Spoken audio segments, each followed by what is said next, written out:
অত্যন্ত দুঃখের সাথে জানাচ্ছি যে আজ বিশ্ব মুসলিম উম্মাহ জানেই না যে দেহ জমিনকে ইবাদতমুখী করার জন্য পূর্ব প্রস্তুতি গ্রহণ বা তৈরি করতে হয়।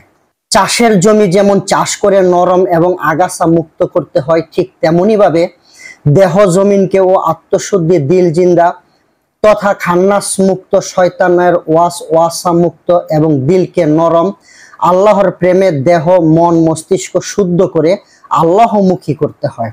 তাহলে দেহ জমিন ইবাদতমুখী হবে আর এই ইবাদত আল্লাহর দরবারে কবুল হবে। তখনই বান্দা হবে মুমিন, মুসলমান, পরহেজগার। কিন্তু বর্তমান বিশ্ব আজ তার বিপরীত। সুন্দর সুন্দর বড় বড় অট্টালিকা মসজিদ তৈরি হচ্ছে এবং দাড়ি টুপি জুব্বা পাগড়ি বড় বড় ডিগ্রি দাড়ি মুসল্লির অভাব হচ্ছে না, হচ্ছে শুধু ইমানদারের অভাব। মসজিদগুলো হয়ে যাচ্ছে ইমানদার শূন্য।